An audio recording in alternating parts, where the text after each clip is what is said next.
시청자 여러분 안녕하십니까?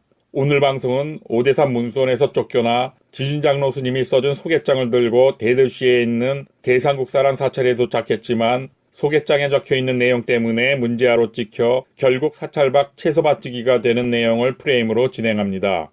혹시 대산국사가 어디쯤 있는지 아시나요? 혹시 알고 계시면 좀 자세히 알려주시면 고맙겠습니다. 그의 말과 행동을 보고 듣기에는 상당히 많은 책을 읽은 사람처럼 제법 그럴듯한 자세로 대답을 기다립니다. 노지심이 공손하게 대산국사의 위치를 묻자 그 객은 손가락으로 앞에 있는 다리를 가리키며 저 다리만 건너면 바로 거기가 대산국사라고 알려줍니다. 노지심에게 대산국사의 위치를 알려준 사람은 도시 사람답게 바쁜 모습을 보이며 뒤도 돌아보지 않고 횡하니 가던 길을 재촉하여 걸어가 버렸고 가는 길을 얻어들은 노지심도 마음이 갑자기 다급해지는 것을 느끼며 알려준 곳으로 발걸음을 재촉합니다. 빠른 걸음으로 바삐 대산국사 앞에 도착해보니 사찰 건물이 동서로 쭉 뻗어 있는 것이 오대산의 문수원의 규모와는 비교도 할 수 없을 만큼 커서 웅장해 보일 정도의 대단한 사찰이었습니다. 사찰 문 안으로 들어선 지심이 주위를 두리번거리며 경례를 걷고 있는데 그 모습을 본 도인이 지객스님께 달려가 알립니다. 전가를 받은 지객스님이 얼마 지나지 않아 여전히 두리번거리며 손에 쇳덩이로 만든 선장을 짚고 허리에 개도까지 차고 있는 지심이 서 있는 곳으로 나왔으나 그가 사납고 거칠게 보이자 그 모습에 절로 겁이 나 움츠러지는 것을 느낀 지객스님이 공손하게 물었습니다.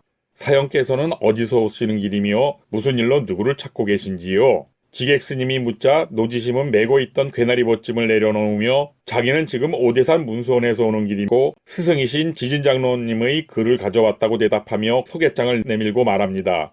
아마도 지진장로 스님께서 제자이신 지청대사 장로님께 말씀드려 소승을 직사승 자리나 하나 얻도록 해주시려는 뜻으로 소개장을 써주신 것 같습니다. 라고 한마디로 자기 입장도 모르고 떠드는 것 같은 개소리를 해댑니다.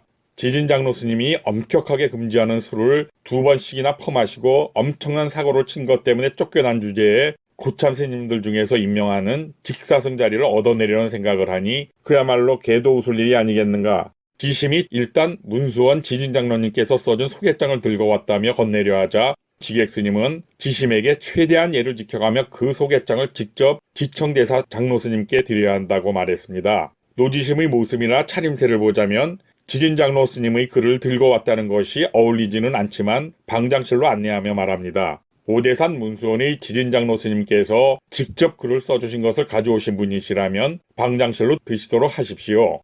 지객스님의 안내를 받아 방장실에 들어간 지심이 메고 온 괴나리 벗짐을 풀어 지진장로의 서찰을 꺼내어 대수롭지 않게 집어들며 지청장로께 주겠다고 하자 지객스님이 그를 나무라듯 말합니다. 사형께서는 기본적인 예 자체를 모르고 계시는 거요? 장로님께서 이곳에 오시기 전에 이곳은 사찰이고 참선이 도량이니 몸에 지니고 있는 개도 등 불자의 모습에 어긋나 보이는 것은 벗어나야 하는 것이 기본이지요. 그리고 더 중요한 것은 중이 갖추고 있어야 할 7가지 승구를 갖춘 다음 마음을 깨끗이 하기 위한 향을 사르고 절을 올리며 사찰의 가장 큰 어른이신 장로님을 뵙도록 하는 것이란 말이요.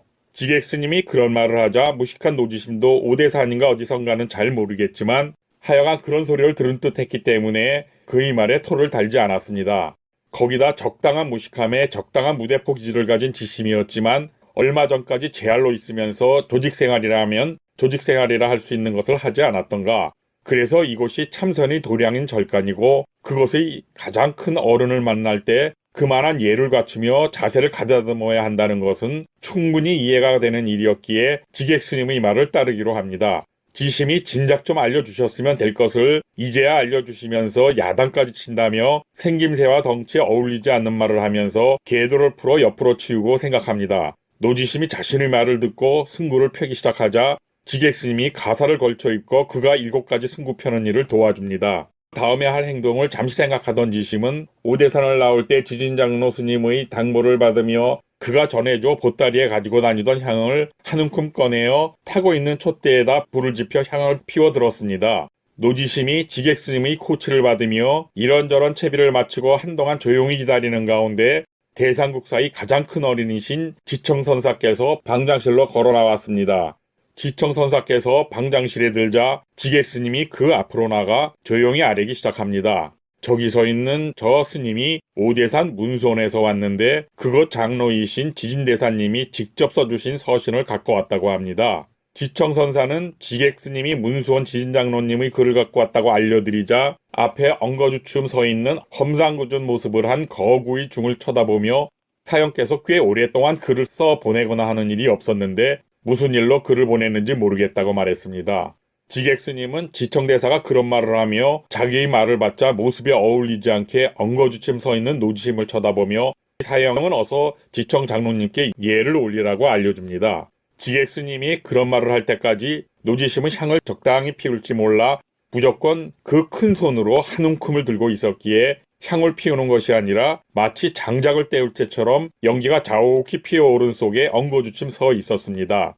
지객스님은 그런 지심의 모습을 보고 억지로 웃음을 참으려 했지만 도저히 참을 수 없었던지 작지만 웃고 있다는 것을 숨길 수 없을 정도로 웃음소리를 내며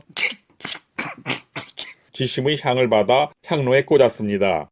향을 건넨 후 지심은 지청대사에게 정중한 자세로 큰절 3번을 올리자 지객스님이 지심을 뒤로 물러나게 한 후 그에게 받아두었던 지진장로의 글을 올립니다. 지청대사가 봉함을 열자 그곳에는 노지심이 출가한 이후로부터 그가 문수원에서 한 개망난 이짓 그리고 왜 대상국사로 보내게 되었는지가 상세히 적혀 있었지만 글 말미에는 그를 역성들어주는 듯한 글을 덧붙여 놓았습니다. 그 내용은 내가 사제에게 바랄건대 직사승으로 망의를 시키는 한이 있더라도 지심을 그냥 내치지 말고 부처님의 자비로 받아들여 주길 바라며 그러면 후일 상상 이상의 성취가 있어 놀랄 것이라고 하였습니다. 사실 지진장로 스님은 지심의 모든 과거를 거짓없이 그대로 알리긴 했지만 그래도 문수원 재정의 가장 큰 역할을 하는 전하의 입장을 생각하여 나름 한 귀탱이라도 들을 만한 소리를 덧붙였던 것 같았습니다.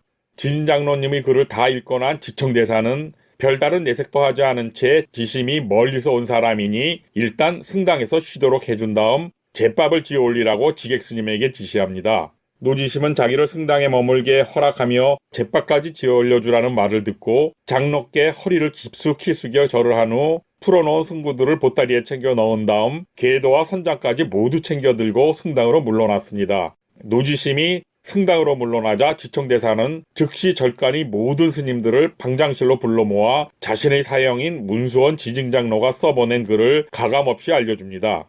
지심이 원래 경락부의 제할이었던 사람인데 사람을 때려 죽여 어쩔 수 없이 머리를 깎고 중이 되었고 2번이나 승당을 어지럽히는 개판을 쳐 쫓겨난 사람인데 결국 그냥 내쫓을 수 없어 이것으로 보냈다고 했습니다. 우리로선 편히 받아들이기 어려운 사람이 확실하지만 사형께서 이토록 간곡히 또 간곡히 그냥 내쫓아버리지 말라고 당부를 하셨으니 자기는 그 당부를 거스를 수가 없다고 말합니다.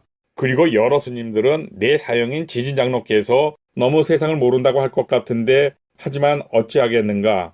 또한 걱정되는 것은 만약 우리가 저 노지심이란 땡초를 받아들인 후 이곳에서도 문수원에서처럼 불문의 법도를 어기게 된다면 어찌해야 될지 진정 잘 모르겠고 난감하다고 말하자 지객스님이 대사의 말을 거들고 나섭니다.